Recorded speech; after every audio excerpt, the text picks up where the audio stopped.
ভাইপোর প্রেমিকার বাড়ির সদস্যের হামলায় মৃত্যু হলো জেঠু। ঘটনাটি ঘটেছে মালদার মানিকচকের গোবিন্দপুর এলাকায়। মৃতের পরিবারের অভিযোগ, পুলিশের উপস্থিতিতেই এমন ঘটনা ঘটেছে। যদিও এই অভিযোগ পুলিশ অস্বীকার করেছে, তবে ঘটনা ঘিরে এলাকায় চাঞ্চল্য ছড়িয়েছে। মালদার মানিকচক থানার নূরপুর গ্রাম পঞ্চায়েতের গোবিন্দপুরের যুবকের সঙ্গে তার পাশের বাড়ির যুবতীর দীর্ঘ 4 বছরের প্রেমের সম্পর্ক রয়েছে, কিন্তু তাদের বিয়েতে নারাজ যুবতীর পরিবার। অবশেষে 2 মাস আগে গোপনে পালিয়ে বিয়ে করেন তারা, কিন্তু যুবকের বাড়ির লোকজনদের অনুরোধে চলতি মাসের গত শনিবার বাড়ি ফিরে আসেন তারা। এরপরে অর্থাৎ সোমবার যুবতীর বাড়ির লোকজন দলবল নিয়ে জোরপূর্বক যুবকের বাড়ি থেকে তুলে নিয়ে যায় যুবতীকে। নিজের প্রেমিকাকে ফিরে পেতে শ্বশুরবাড়ির লোকজনদের বিরুদ্ধে মানিকচক থানায় অভিযোগ করেন যুবক, কিন্তু বুধবার রাতে মানিকচক থানার পুলিশ আধিকারিক এসে যুবককে গ্রেপ্তার করে নিয়ে যায়। সেই সময় যুবতীর পরিবারের সদস্যরা ঘটনাস্থলে উপস্থিত ছিলেন। কেন তার ভাইপোকে গ্রেপ্তার করা হচ্ছে তা নিয়ে সরব হন বাড়ির কর্তা তথা যুবকের জেঠু। এতে ক্ষিপ্ত হয়ে যুবতীর বাড়ির লোকজন পুলিশের সামনেই 67 বছরের সুনীল মণ্ডলের ওপর চড়াও হয়, মারধর শুরু করেন। ঘটনাস্থলেই অচৈতন্য হয়ে পড়েন সুনীল মণ্ডল। নিয়ে যাওয়া হয় মানিকচক হাসপাতালে, তবে চিকিৎসকেরা মৃত বলে ঘোষণা করেন সুনীল মণ্ডলকে। মৃতের স্ত্রীর অভিযোগ, পুলিশ ভাইপোকে নিয়ে যাবার সময় এই ঘটনা ঘটেছে, তারপরেও পুলিশ ফিরে দেখেনি। উপরন্তু প্রেমিক যুবকের বিরুদ্ধে যুবতীকে ধর্ষণের মামলা করেছে মানিকচক থানার পুলিশ। ওর মেয়ের সঙ্গে থাকছিল কে? আমার ছেলেটা। হ্যাঁ। আবার ছেলেটা আমার পালিয়ে বিয়ে করে নিয়েছে, 2-3 মাস বাইরে নিয়ে থেকেছে। কাকে? ওই মেয়েটাকে? হ্যাঁ, মেয়েটাকে বাইরে নিয়ে থেকেছে। এবার সবাই বুদ্ধি করে যে লিয়াই, আমি কিছু করব না। ওর বাবা মা সবাই বলছে যে লিয়াই, আমি কিছু করবো না, পাড়া করেছি সবাই বলছে আমি কিছু করবো না, তুই ছেলেকে মেয়েকে লিয়াই, আমি শুধু 5টা দান দিয়ে আমি মন্দিরে উদ্ধার করে দিব। আমি মন্দিরে উদ্ধার করে আবার আমি ডাকলাম যে যখন এটা কথা বলছে গ্রামে, আমি সবাইকে বললাম যে যখন এটা কথা বলছে রে বাবু, তো চলাই বাড়ি। শনিবারে রাত্রে 9টার দিকে আসলো বাড়ি, 9টার দিকে বাড়ি আসলো। রোববারটা থাকলে আমার বাড়ির পিছনে কাজ হচ্ছে, বাড়ির পিছনে জনপাইপ নিয়ে কাজ হচ্ছে। বাড়ির পেছনে যখন কাজ হচ্ছে, তো ছেলেটা 9টার সময় আসলো শনিবারে, আর রোববারটা থাকলো। আর সোমবারের দিন এই ঠিক 10টা-11টার দিনে ওর মা বাবা আমার ভিতর বাড়ি থেকে মেয়েটাকে ছিচিড়ে নিয়ে চলে গেছে। আচ্ছা। এখন আমি বাইরে আসছি, ছেলে মেয়েকে সবাইকে কি এইটা কেন করছে, এরকম করে কেন। যখন ছেলেটাও আমার গেছে ও করতে, ছেলেকে সবাই মিলে, ওর বাবা কাকা সবাই মিলে বড় বড় বাঁশ হাসুয়া ফারসা নিয়ে দৌড়াচ্ছে।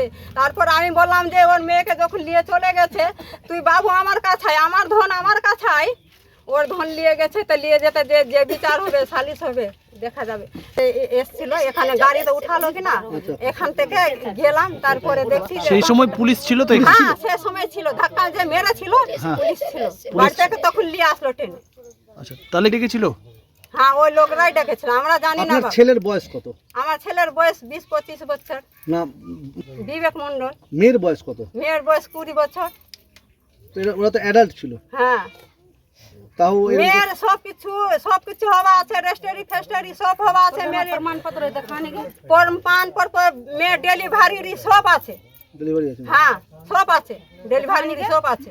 ঘটনার পর থেকে মেয়ের খোঁজ পাওয়া যাচ্ছে না? না, ওই যে রবিবার উঠে নিয়ে গেছে বেটাকে, না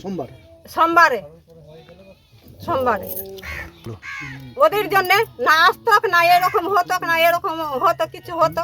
মানে ওদের মারেই মরে গেছে? হ্যাঁ, হয়তো বুকে জোরে মেরে দিয়েছে। হ্যাঁ, হয়তো ফেলে দিয়েছে, ধক্কা হয়ে। সময় এখান থেকে থানা থেকে পুলিশ গেছিল আমাদের বাড়িতে, মানে আমার কাকার ছেলেকে ধরার জন্য। যখন ধরতে যাই, তো ওরা 5 ভাই, মানে ফুলকুমার, রতন, গবু, তারপরে কী নাম আছে, হরধন, এরা সবাই মিলে যখন পুলিশ আমার কাকার ছেলেকে ধরে নেওয়ার পরে আমার বাবাকে ধাক্কা মেরে দিয়েছে। আমার বাবা পড়ে গিয়ে পড়ে গেছিল। হ্যাঁ, ওখানে উঠোনে পড়ার পরে আমার বাবা ওখানে মৃত্যু হয়ে গেছে। ধাক্কাটা কে দিয়েছিল? ধাক্কাটা ওরা 5 ভাই ছিল, 5 ভাইয়ের মধ্যে সবাই মিলেই টানা ঘিচড়া করে আমার বাবাকে ধাক্কা দিয়েছে। বুঝলেন? মারধর করেছে? মেরেছে, হয়তো এখানে কপালেও মেরেছে, ইট দিয়ে মেরেছে না কি দিয়ে বলতে পারছি না, পায়েও মারা আছে, তো ওখানেও খাম হয়ে আছে। তো এই জিনিসটা যে এরা করলো, এর প্রতিবর্তন। ওই সময় কি শুনে পুলিশ কোথায় ছিল ওই সময়? পুলিশ যখনই গেল, ও ছেলেটাকে ধরে নিয়ে বাইরে যায়, আমার কাকার ছেলেকে, ওরা ভিতরে ওদেরকে ধাক্কা দিয়ে ফেলে দিয়ে পুলিশ ওখানে আছে? তাহলে পুলিশ হয়তো রাস্তার দিকে ছিল। যদি আমি কাউকে রেপ করি তো মেরে সার্টিফিকেট পাওয়া যাবে না। ওরা সই ছিটছে গেছে, আমরা এটা জানি, নিজের ইচ্ছাকৃত গেছে, এটুকুই আমরা জানি। আমি তো বাইরে থাকি দাদা, আমি তো আর বাড়িতে থাকি না, আমি তো আপনি কালকে তো আবার ফ্লাইট একটা ঘটেছে, এই জন্য আবার আমি বাড়িতে এসেছি। কি চাইছেন এরকম আপনার বাবার সাথে আমার হলো? বাবার যে এরকম ঘটনা হয়েছে, আমি প্রশাসনকে বলি এর আমাকে উচিত বিচার করে দেবে। কাকে দোষী? ঘটনাটা হয়েছে আমার কাকার ছেলের জন্য আর মেয়েটার জন্য, আর এরা এমন এমন ঘটনাটা ওদের বাড়ির করেছে। লোকের জন্য। হ্যাঁ, তো ওইখানে হয়তো ওকে ধরে নিয়ে যাচ্ছিল বলে এরা গেছে কি কেন এরকম কি হচ্ছে হইচই হচ্ছে, যাওয়ার পরে এরকম কেসটা মানে হইচই করে ওকে যখন ধরে নিয়ে যায় তো বলে হয়তো ছেড়ে দাও, ছেড়ে দেওয়ার কথা বলেছে, হয়তো ওরা ধাক্কা মেরে দিয়েছে, মেরেছে ওরা ধাক্কা মারার পরে আমার বাবা পড়ে গেছে, আর ওরা 5 ভাই ছিল ওইখানে। অভিযোগ জানাচ্ছেন?